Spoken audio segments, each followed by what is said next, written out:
tous, merci d'être avec nous sur France 3. C'est ensemble, c'est mieux. Apprendre en s'amusant pour changer votre quotidien, c'est notre volonté. Aujourd'hui, la preuve avec le sommaire de ce mardi 5 février.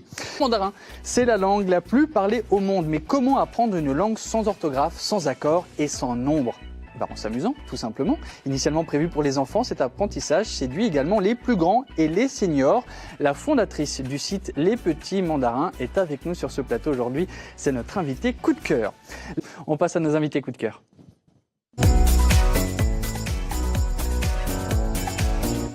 Alors pourquoi je dis nous ? Tout simplement parce qu'ils sont deux à avoir fondé Les Petits Mandarins, qui est un site internet qui vous permet d'apprendre le chinois en vous amusant. Mais nous recevons que la cofondatrice aujourd'hui, c'est Vigdis Herrera. Bonjour Vigdis. Bonjour. Merci d'être avec nous. Donc vous avez créé ce site internet. On va en apprendre davantage. D'abord sur justement cette création, parce que vous êtes prof de chinois. Oui.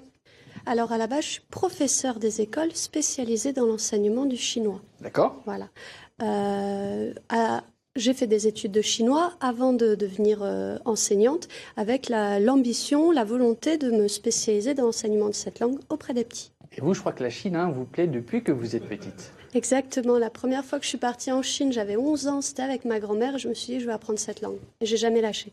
C'est mignon. Ouais. Et vous êtes devenu prof, donc. Exactement. Et alors, c'est au cours au cours de votre programme que vous avez décidé d'instaurer un jeu auprès de vos élèves, parce que déjà eux-mêmes rencontrent des difficultés. Tout à fait. En fait, avant donc d'être professeur des écoles, je donnais beaucoup de cours particuliers et la difficulté était toujours la même. C'était des élèves qui étaient motivés pour faire du chinois, mais qui n'y arrivaient pas aussi bien qu'ils le souhaitaient. Ils rencontraient des difficultés, ils ne savaient pas par où passer pour surmonter cette difficulté-là. Mais pourquoi ces difficultés ? Qu'est-ce qui se passe ? En fait, je vais reprendre l'exemple de tout à l'heure avec la cuisine du Sichuan. Oui. On dit Sichuan en chinois. On lui dira l'idée. On prononce différemment. Mais une des principales difficultés, c'est qu'on va noter le chinois avec une transcription phonétique qui lui est propre. Et avant de démarrer l'apprentissage du chinois, on va démarrer par apprendre à prononcer cette phonétique. Ce qui induit en erreur, ce qui fait que tout le monde va s'en mêler les pinceaux et ça donne des erreurs sur le long terme. Et nous, on renverse cette tendance en disant qu'on ne va pas démarrer par la phonétique parce que quand on apprend une langue, on n'apprend pas la phonétique, on apprend à parler la langue, c'est tout, c'est ça qu'on vient chercher. Et parce que cette phonétique est source d'erreurs.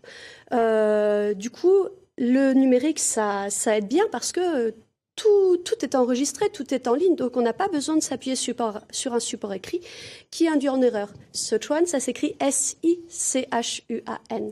Donc forcément, c'est normal qu'il le prononce Sichuan. Oui. Mais la phonétique veut que le I se prononce E dans certains cas. Allez expliquer ça à des enfants de 6-7 ans qui démarrent le chinois. Je peux vous dire qu'ils ne vont jamais lire correctement. Et c'est pour ça que vous avez créé un jeu pour eux. Exactement. Et ça a eu un succès fou. Ça a eu un grand succès dès le début et on avait lancé pour les enfants en s'appuyant sur cet aspect-là qui est la non-présentation de la phonétique dès le début de l'apprentissage. Et en fait, ce qu'on pensait faire bien pour les enfants, on s'est rendu compte que c'était en fait bien pour tout le monde parce que très vite, plus de 70% des inscrits, c'était des adultes qui avaient eu énormément de difficultés avec cet apprentissage de la phonétique et qui venaient vers nous parce que justement, on ne le propose pas en début d'apprentissage comme prérequis pour commencer à apprendre la langue. Apprendre donc le chinois en s'amusant, donc c'est l'objectif des Petits Mandarins. Comment peut-on l'apprendre en s'amusant ? Quel jeu proposez-vous ? Ça, nous le saurons dans un instant. Et donc, pour apprendre ce chinois en s'amusant avec les Petits Mandarins, vous avez mis en place donc un jeu. Est-ce que vous pouvez nous expliquer le principe ? Alors, en fait, ce qu'on a fait, c'est qu'on s'est basé sur les examens internationaux et les examens du baccalauréat. Ça donne une quantité de vocabulaire à connaître, quels que soient les objectifs qu'on se fixe. Tout ce vocabulaire, on les a divisés en niveaux. Un niveau, c'est 10 mots nouveaux à chaque fois. Et le jeu consiste en des niveaux à passer grâce à des jeux. Il faut 80% de réussite à chaque jeu pour avoir le droit de passer au niveau suivant. Et à chaque fois, donc, on va apprendre 10 mots nouveaux, 10 mots nouveaux, 10 mots nouveaux. Avec forcément des redites de ce qui a été vu avant. Parce que si on ne révise pas, on on fait une accumulation de connaissances sans savoir que les connaissances, il faut les faire tourner.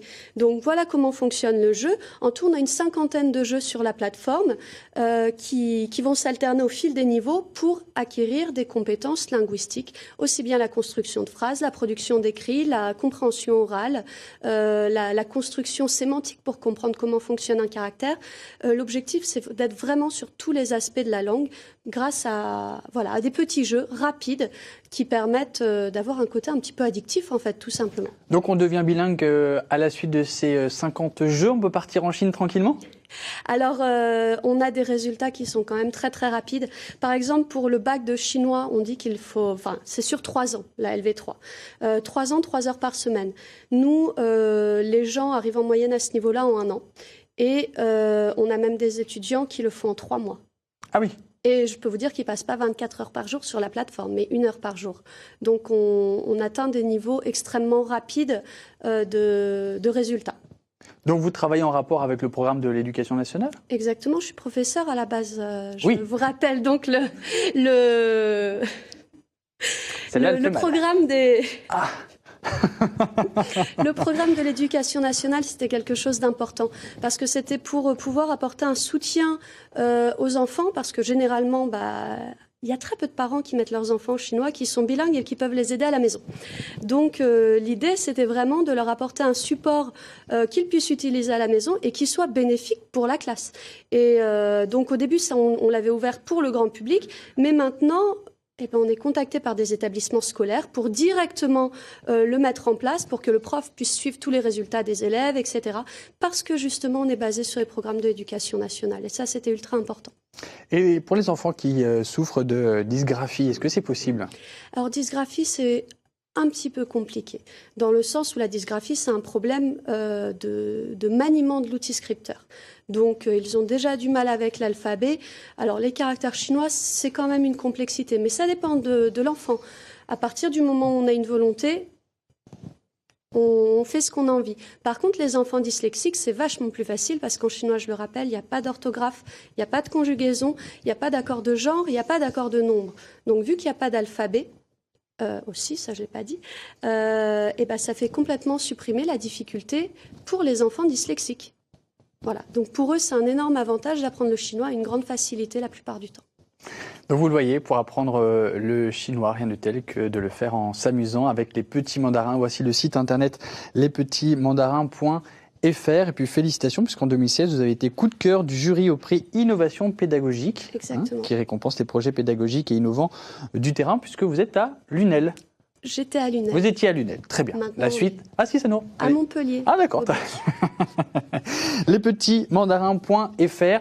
Et on l'a vu avec Vigdis, sa créatrice, cela ne concerne pas que les enfants, les adultes, le public scolaire, le public professionnel également, pour les entreprises qui veulent apprendre le chinois et pour les